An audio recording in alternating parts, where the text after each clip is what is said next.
Welcome back to Beyond the Pump, where today we're going to break down the impractical practices of people who have literally said, never let the truth get in the way of good marketing. And now we have a $1 peptide course flying at you where you're going to be an expert in something where experts literally don't exist. So be sure to listen in, buckle up.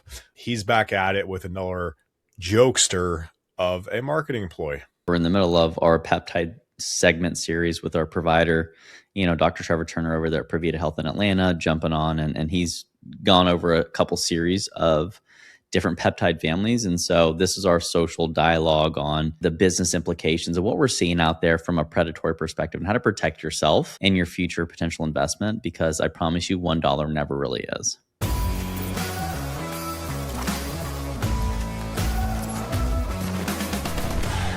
It's got to be really exhausting, and this is probably why he changes the game so much. Because when you're so busy creating masters and deep subject matter experts, like deep, like the bleeding edge, like research isn't really substantiated in this field yet, and you're just out there ripping these things, and you're saying, "Listen," and now these people are just wildly confident. Peptide masters, peptide pimps, right? That's why you have to change the game so much, because you're just too busy helping other people master it all the time for almost no money. What a saint. I've been educating myself on peptides a lot over the past 4 months. And when I say educating myself a lot over 4 months, I would say that I can articulate and speak well about 3 of them in 4 months. And like that's like you know me, like I get a little obsessed with a thing and I want to learn it and I want to understand it, and then I'm going to play with it and test it and all the components.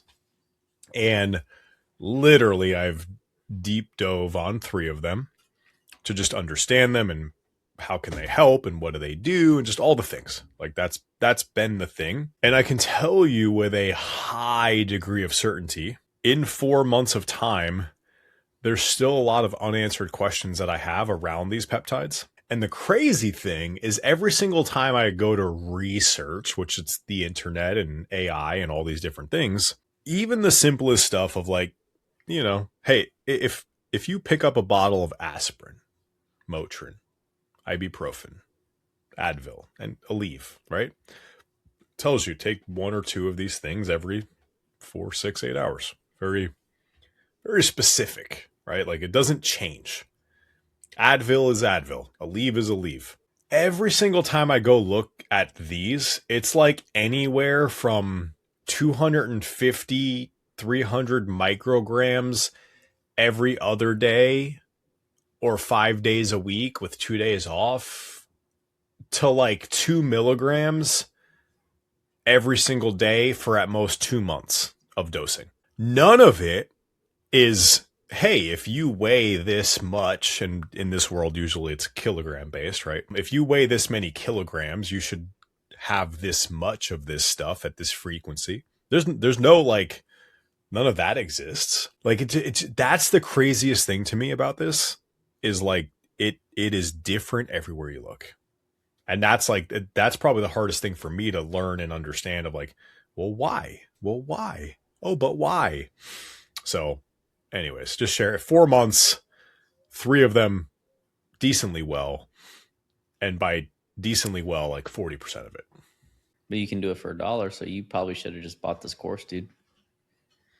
You're probably right. I probably would be an expert and a certified from the Nutritional Career Institute peptide aficionado for $1 that I would now be able to go out and recommend, suggest, or some version thereof peptides to clients, because peptides are the end all be all to actually achieving a result and making money as a business.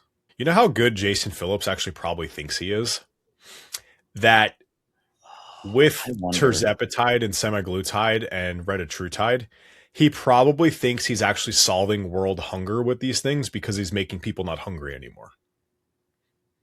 That in his mind, oh, well, if they're not hungry, then they're not hungry, which then means I solved world hunger. That's how cool and game changing I can be with this dollar course. When we talk about principles and tactics, right? When I think about this for a moment, it's, hey, I'm inventing something new to try to sell you a thing so I can burn through the thing. And the next vehicle in which I'm going to go down to create a business, or the next vehicle idea I'm going to sell you, is kind of the latest and greatest. It's the coolest thing out there. And let me be clear. So far in my research of peptides, the 3 that I've learned about, I've taken and used 2 of them. In my infinite wisdom of how I scientifically hypothesize and methodized something, I would tell you I'm 1 for 1 feeling like they did something positive. Okay? That's my knee-jerk reaction. If you told me where the data is for that, I would say I think and I feel. So don't take this on any level, and I'm not even going to mention the specific ones because this is not medical advice.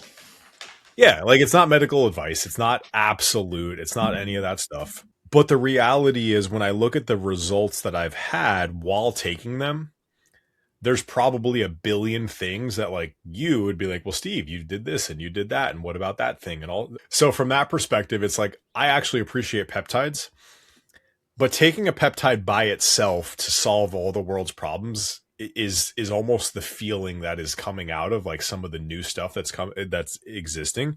And that's the problem here. Like, they don't solve everything. They help if you're willing to do the other stuff relevant to achieve the outcome you desire.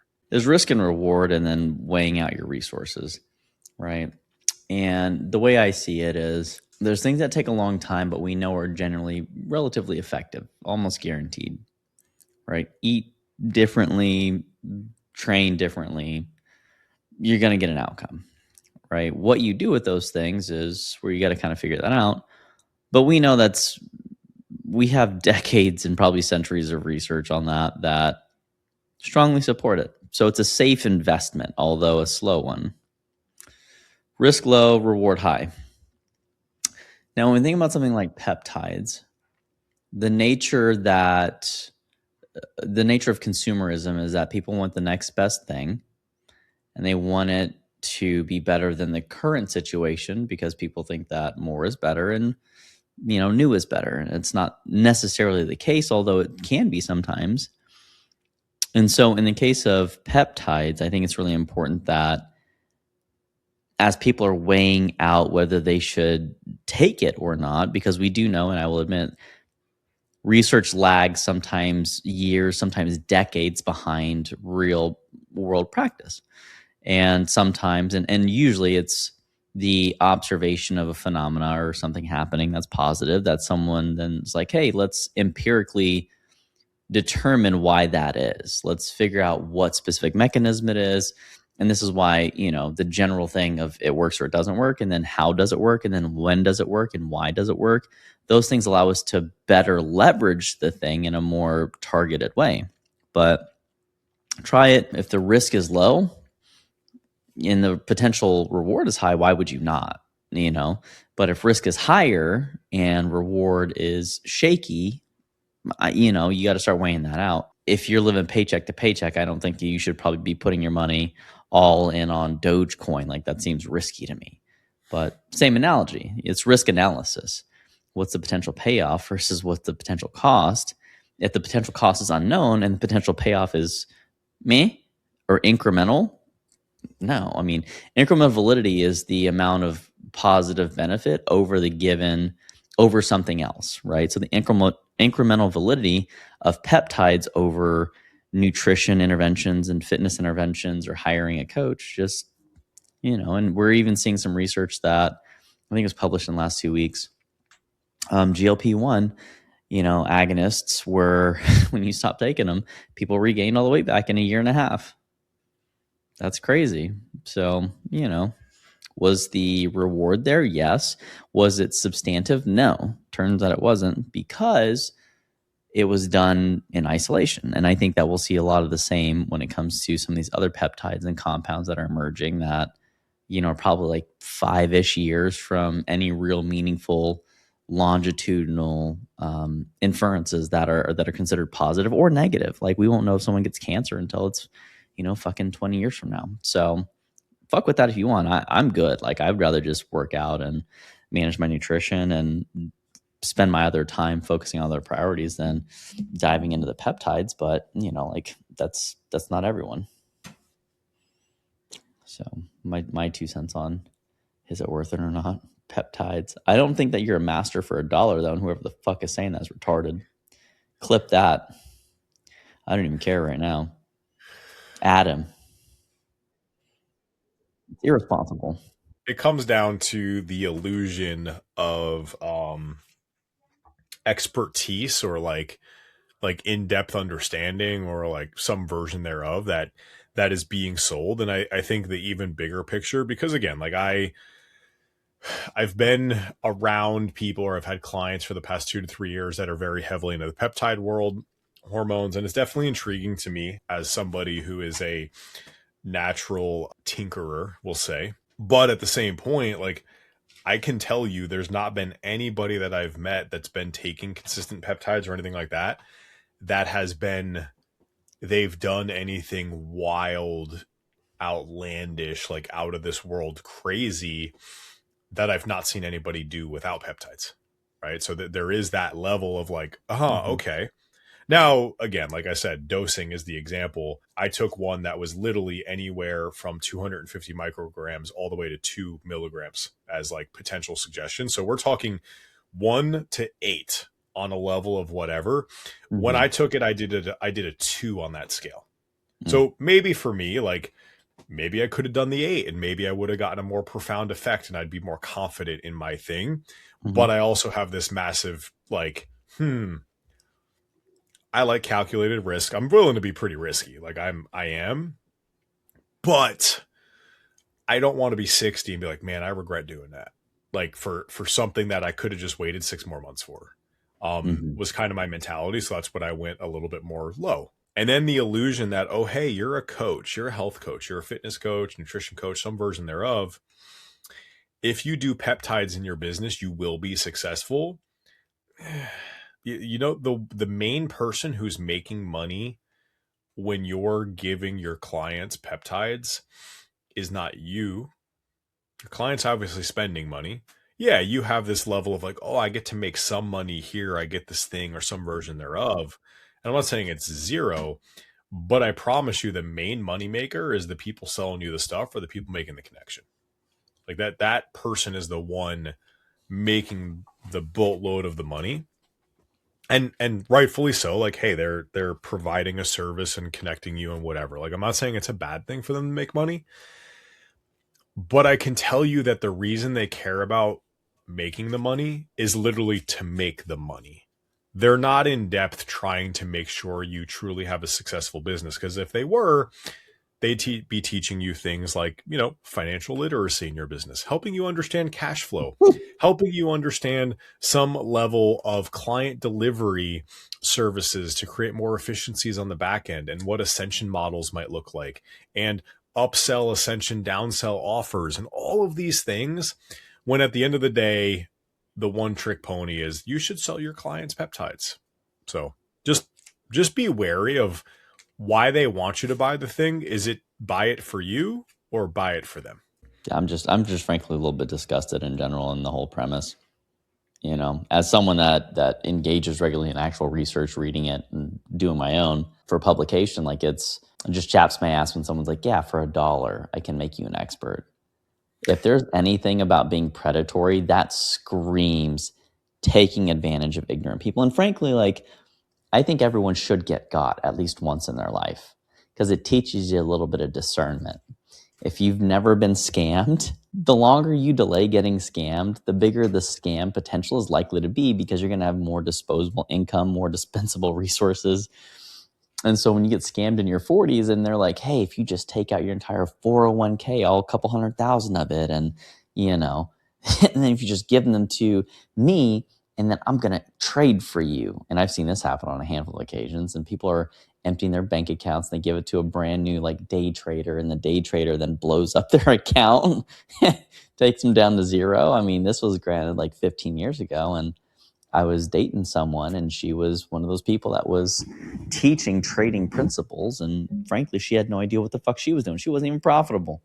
When it comes to track records of producing and, again, identifying risk when it comes to investment, I think it's important to understand, does this person have a track record of success, and to look at, what their failure points were when it comes to being open and honest about those things and being accountable and responsible. If people can't assume those things, they are probably not a high integrity person, which means they are considerably high risk. And that would then, if they're high risk, okay, that's fine. Not saying that you shouldn't engage in that, to be frank or to be fair, but it does mean that you might be a bit of an idiot if you don't have much resource and you're willing to take a big risk for a questionable return because you didn't do your research, but they got you with an emotional appeal to a very logical problem. And if their financial situation sucks and they haven't been able to pay their salesperson, who's the most loyal person that this person's ever had in their inner circle, and they couldn't sell a business that was profitable, and there's just record after record of them burning personal relationships in advance of their professional career, entrepreneurial interests, like, I don't think it's a worthwhile investment. The track record is just pretty shoddy. So, but hey, people can people have redemption stories all the time. I hope this individual grows, but I think $1 is a pretty low barrier to getting got. So go get got. Yeah. If you get got for $1, it's not terrible. No, you get got for $10,000 is a problem. You get got for $25,000 because you sold your car to pay for a program that yielded no return and had you living in your parents' basement and declaring bankruptcy. Well, at least you had a good social connection. So, true. Got those fallback. You got that. Oh, parents are good. Parents are good. If you got a good family, get got more. Eventually, you only got to get right one time, as Warren Buffett says. True.